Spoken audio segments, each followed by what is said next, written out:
Hello and good morning to everyone. So today we will discuss about thermal expansion. Thermal expansion is a property of molecules related to its intermolecular forces. So what happens? What we understand by thermal expansion? First of all, we need to understand temperature. We say that temperature is a degree of kinetic energy of the molecule. So it is related to kinetic energy of the molecule. If the temperature of a body increases, that means kinetic energy of its intermolecular forces increases.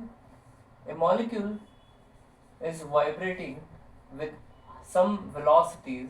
They are vibrating with some velocities at some temperature. If I increase the temperature, then what will happen? This random motion of the molecules, it will increase. So previously the molecules are vibrating like this, then the temperature increases, they will start vibrating with a bigger amplitude. So overall what happens in the bulk of the substance, the overall distance between the molecules will increase, and that will lead to an expansion of the substance itself, of the object itself. So for example, you might have seen, if you boil milk, अगर आप दूध गर्म करते हैं, चाय बनाते हैं, तो आपने देखा होगा कि उसको हीट देते जाते हैं हम, तो एक टाइम ऐसा आता है जब वो मिल्क जो दूध है वो बाहर आ जाता है, उफन के बाहर आने लगता है. ऐसा क्यों होता है? थर्मल एक्सपेंशन के कारण. क्योंकि वो जो होता है हीट देने पे उसके अंदर मॉलिक्यूल बढ़ते हैं और वो जो है फैलने लगते हैं, बढ़ने लगते हैं, तो वही होता है थर्मल एक्सपेंशन. इसके अलावा हमने हॉट एयर बलून के केस में आपने देखा होगा कि जो गैस होती है उसको हम गर्म करते जाते हैं, तो क्या होता है, गर्म करने से वो जो हॉट गैस होती है वो एक्सपेंड करती है, तो वॉल्यूम बढ़ जाता है, मास उतना ही रहता है, तो overall density of the gas in hot air balloon कम हो जाती है. अब अंदर की एयर, जो गर्म एयर, उसकी डेंसिटी कम है, बाहर की एयर की डेंसिटी ज़्यादा है जो नॉर्मल टेम्परेचर प्रेशर पे है, उसके कारण से बायोएंट फोर्स लगती है. जैसे कि ये तो था मिल्क की बॉइलिंग वाला. एक एग्जाम्पल हमें डेली लाइफ में देखने को मिलता है, हॉट एयर बलून. अगर किसी बलून में गर्म हवा भरी जाती है, you fill the balloon with hot air, then ये वाली जो अंदर की गर्म हवा होगी, मान लो हॉट एयर, इसकी डेंसिटी जो होगी बाहर की एटमॉस्फेरिक डेंसिटी से कम हो जाएगी, क्योंकि एक्सपेंड हो रखी है गैस. तो rho h will be less than rho atmospheric air. So इसके कारण गैस पे एक बायोएंट फोर्स जनरेट हो जाएगा. ये जितना इसका वेट है उससे ज्यादा एयर को जो है डिस्प्लेस कर देगी. इसके कारण इस पे एक फोर्स एयर लगाएगी ऊपर की तरफ, और उसके कारण हॉट एयर बलून जो है हवा में उठ जाते हैं. तो ये होता है थर्मल एक्सपेंशन जो हमें नेचर में देखने को मिलता है. अब जरा हम बात कर लेते हैं कि क्या हम इसको फॉर्मूला में डाल सकते हैं, क्या क्या हम इसकी कैलकुलेशन कर सकते हैं. बिल्कुल, there are methods to calculate कि कितने टेम्परेचर पे किस हिसाब से थर्मल एक्सपेंशन होता है. बिकॉज थर्मल एक्सपेंशन कहीं ना कहीं रिलेटेड है, it is directly related to temperature as well as the properties of substances. तो अगर मैं बात करूं एक रॉड के एक्सपेंशन का, तो उसको बोलते हैं लीनियर एक्सपेंशन. अगर एक डायमेंशन, सिंगल डायमेंशन में एक्सपेंशन हो रहा है, जैसे रेलवे ट्रैक्स पे होता है. रेलवे ट्रैक्स मेटल के बने होते हैं, और मेटालिक रेलवे ट्रैक्स, दो ट्रैक्स के बीच में, दो मेटल रेल्स के बीच में हमेशा कोई ना कोई डिस्टेंस रखा जाता है, कुछ ना कुछ गैप छोड़ा जाता है. वो क्यों छोड़ा जाता है? ताकि समर में अगर वो आयरन का पटरी है वो एक्सपेंड करें, तो उनको एक्सपेंड करने के लिए उतनी जगह मिले. ऐसा ना हो कि पटरी एक्सपेंड कर रही है, एक्सपेंड करने के लिए जगह नहीं मिल रही है, एक दूसरे को पुश करके वो टेढ़ी हो जाए. टेढ़ी हो जाएगी तो क्या होगी? रेल होम डिलीवरी कर देगी, घर में आके पैसेंजर को छोड़ के जाएगी. तो वी डोंट वांट दैट. हमको अपना घर रेलवे स्टेशन नहीं बनाना है.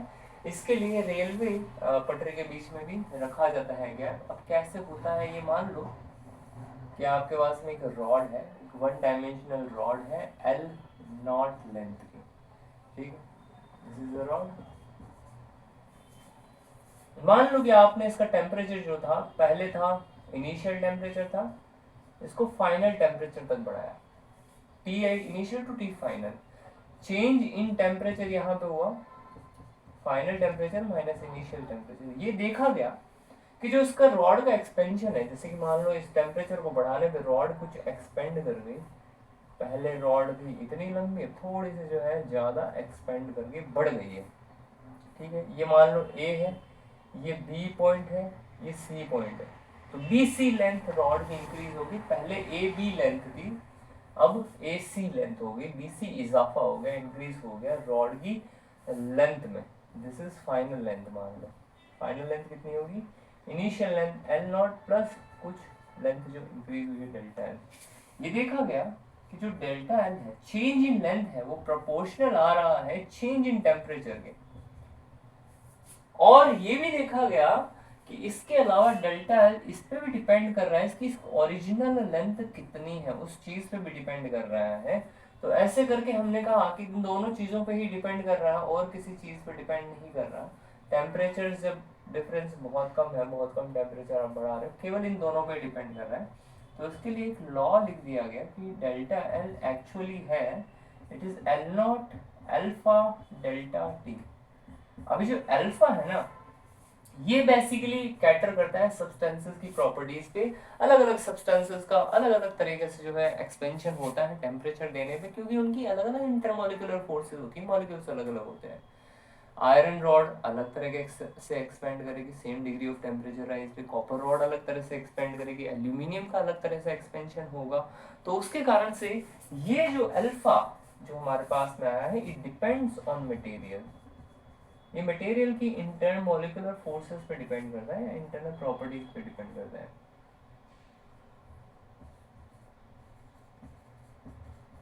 इसको कहते हैं कोएफिशिएंट ऑफ लीनियर एक्सपेंशन।